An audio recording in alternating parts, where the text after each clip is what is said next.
Hoy Alex, Jepoy, anong gagawin nyo kapag may tsunami?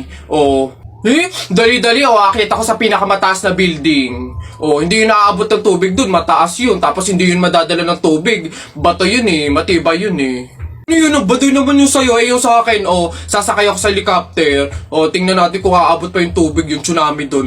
Lilipad ako hanggang langit, yun na yung sa inyo, yung sa akin, magsiswimming ako. Nakikita ko yun sa mga palabas, kaya naman pala mag-swimming, ako, hindi ako malulunod, mag-aaral ako mag-swimming, Ang iingay nyo talagang mga bata kayo, ha?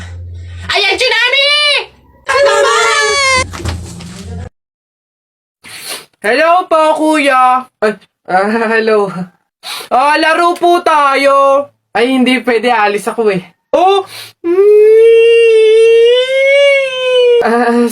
sige na.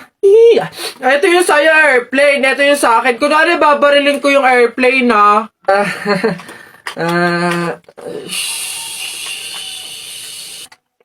Tumatawag si sir.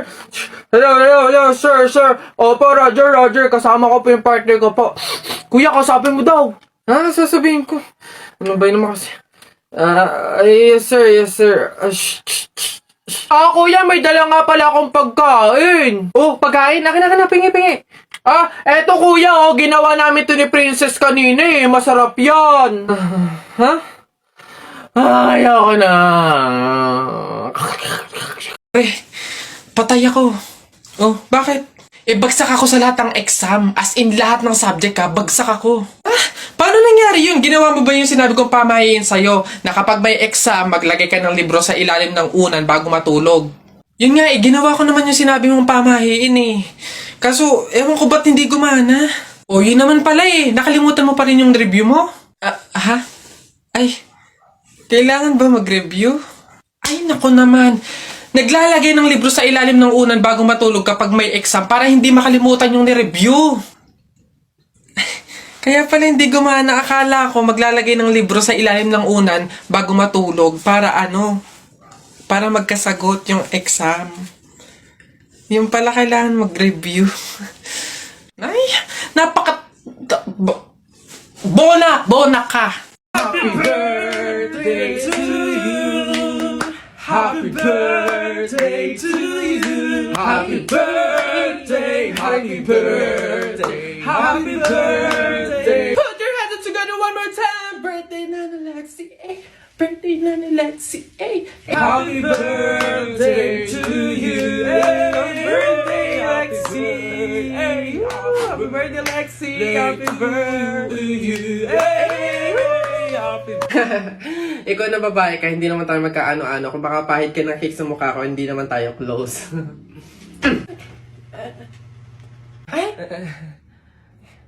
Si kuya naman hindi mabiro. Komedyante ako Hindi mabiro to. Sige, sorry. Anak. Ay, nay. Bakit? May hawak bang pera sa kabaong yung lolo mo? Wala po, nay. Bakit po? Ay, lagyan mo. Pamahiin kasi yun na dapat may hawak na pera sa kabaong yung namatay. Pinakapamasahin niya na kasi yun sa langit. Sige po, nay. Ay. Ito po, pamasahin niyo sa langit. Ingat. Nasa langit na ako. Ay, opo, tay. Kasi sinunod po ng pamilya niyo yung pamahiin na dapat may hawak kayong pera sa kabaong para may pamasahe kayo dito sa langit. Ganun ba? Naku, Teka, 1,000 yung binigay sa akin. Nasaan yung sukle? Ibigay niyo sa akin, dayaan to, ha? Akin na. Ano na? Anak. Ay, nay. Bakit? May hawak bang pera sa kabaong yung lolo mo? Wala po, nay. Bakit po? Ay, lagyan mo. Pamahiin kasi yun na dapat may hawak na pera sa kabaong yung namatay. Pinakapamasahin niya na kasi yun sa langit. Sige po, nay. Ay. Ito po, pamasahin niyo sa langit. Ingat. Nasa langit na ako. Ay, opo, tay. Kasi sinunod po ng pamilya niyo yung pamahiin na dapat may hawak kayong pera sa kabaong para may pamasahe kayo dito sa langit. Ganun ba? Naku, Teka, 1,000 yung binigay sa akin. Nasaan yung sukle? Ibigay nyo sa akin, ano to? Dayaan to, ha? Akin na. Ano na?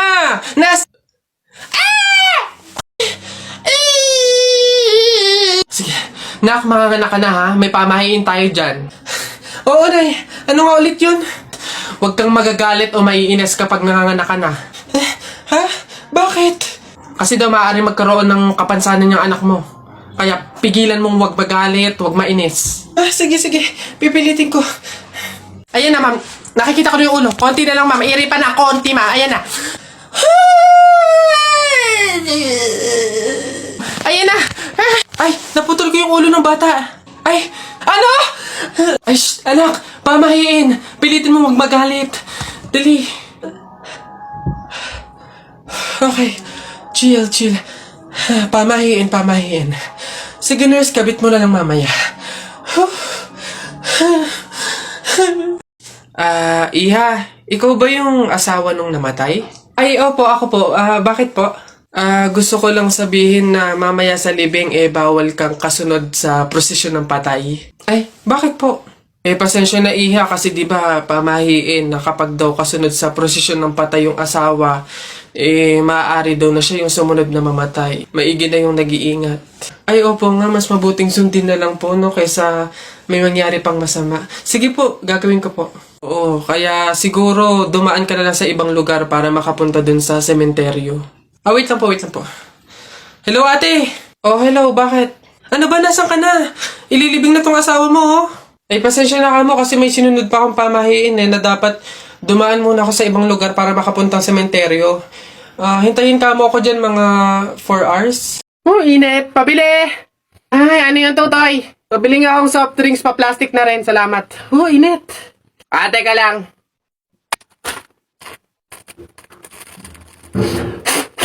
Hirap naman buksan ng plastic na to. Oh! Dahil lang, hirap kasi buksan ng plastic.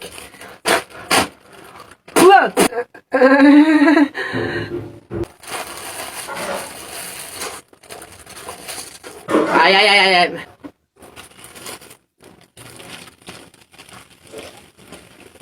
Hirap talagang buksan.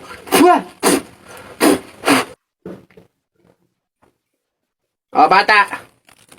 Salamat ho.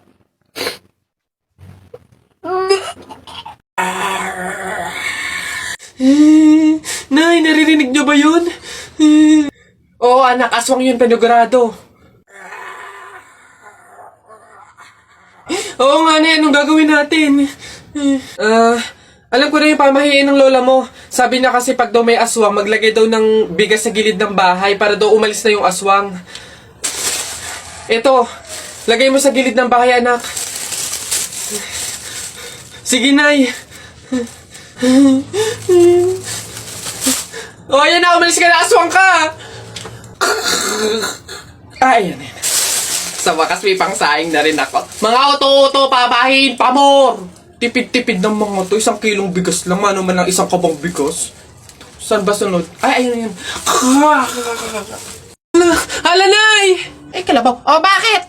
Nay, napunit yung damit ko sumabit dun sa pako. Ganitong damit pa naman yung kailangan namin suotin sa party bukas. Paano na yan? Aba, di tahiin mo na lang. Bawal yun. Hindi pwede. Pamahiin na bawal magtahi ng gabi at malas daw yun sa pamilya. Halay, anong gagawin ko? Pamahiin pa kasi. Anak, suotin mo na. Kaysa naman sumuway tayo sa pamahiin, may mangyari pang masama. Suotin mo na, wala na tayong magagawa dyan.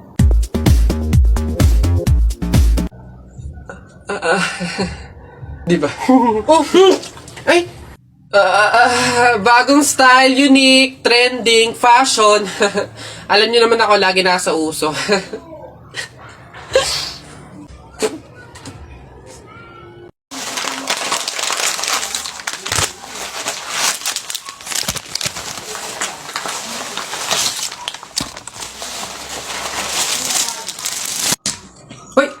Hoy anak, ano yung ginagawa mo? Bakit ka naman nag-uwi ng pagkain na galing sa burol ni Katay nyo? Dami naman natin pagkain dito Nakakahiya ka. Tsaka alam mo, masama yan, ha? Ang pamahiin ng mga matatanda dyan kapag nag-uwi ka ng pagkain na galing sa burol, naku, tsak may mga kapitbahay tayong mamamatay din. Yun nga, mama eh. Kaya nga, ginawa ko yun. Kaya kumuha ko ng mga pagkain doon sa burol at dinala dito sa bahay natin para mamatay na yung mga kapitbahay natin. Lalo na yan si Aling Marites. Alam mo ba, ma? Sabi, narinig ko, hindi ka na daw virgin. Anong sabi? Hindi na ako virgin? Kumuha ka ng karton tsaka ng sako. Pumunta tayo sa burol ni Kate yung kunin mo lahat ng pagkain doon. Anak! Oh, Nay. Kunin mo yung mga ginamit sa sugal ng burol ng lolo mo tapos sunugin mo. Nay, bakit? Basta masama yung pamahiin yun, gawin mo na lang. Yung mga baraha? Oo nga, basta lahat ng ginamit sa sugal, sunugin mo. Lahat, ha? Sige, Nay.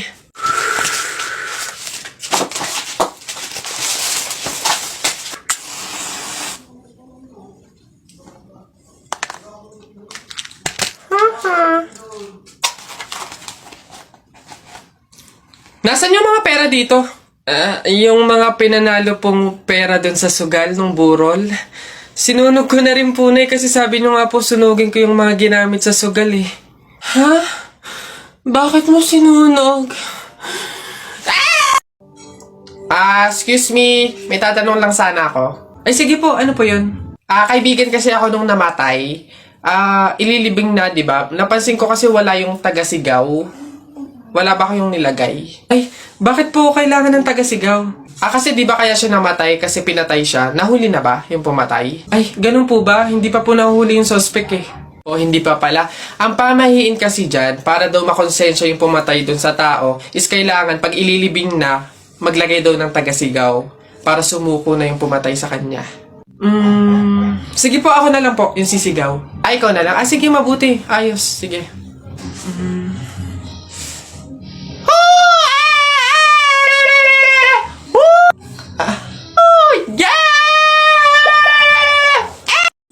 Uy, pre, dadaan tayo ng tunnel, di ba?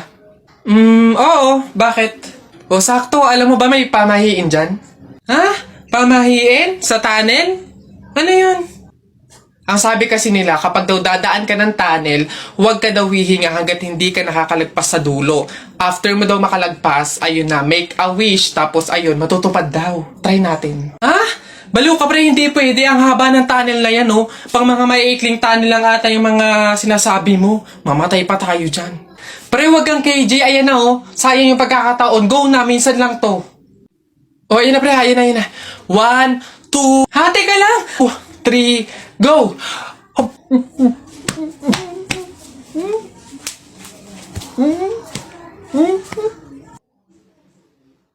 Isa, budawa, mutaruta-ruta, semplang, plakda, taimong sariwa. Yeah! Ang baho na naman ng kilikili mo, ang baho na naman ng kilikili mo, nangangamoy, amoy chooks to go. Yeah. Gusto mong dos, wag kang bastos. Bibigyan kitang dos, mamayang alas dos. Yeah. B-I-N-G-O, nanay mo nagbibingo, binato ng 20 ko, kala na 5 piso. Bingo! Rap ka ng rap, kamukha mo sa erap. Beat ka ng beat, mukha kang rabbit. Alam mo, ang pogi-pogi mo, alam mo kung bakit? Pwet mong may racket. Teacher, may tanong po ako sa'yo kung talagang matalino ka sa math. Ay nako, Tutoy, bata ka pa mapapahiya ka na. Kaya nga math teacher mahusay sa math. Ano ba yung tanong mo? Halimbawa, teacher, meron akong 30 pesos. Tapos, bumili ako ng hamburger, 18 pesos isa. O, ilan yung sukli ko? Diyos ko, Tutoy, napakadali. 30 pesos minus 18. O, edi 12. 12 pesos ang sukli mo. Mali, teacher. Ha? Bakit? Paano mali? 2 pesos lang sukli ko. 20 lang kaya binayad ko. May nakita ka bang 30 pesos na buo? Bola. Talaga ba?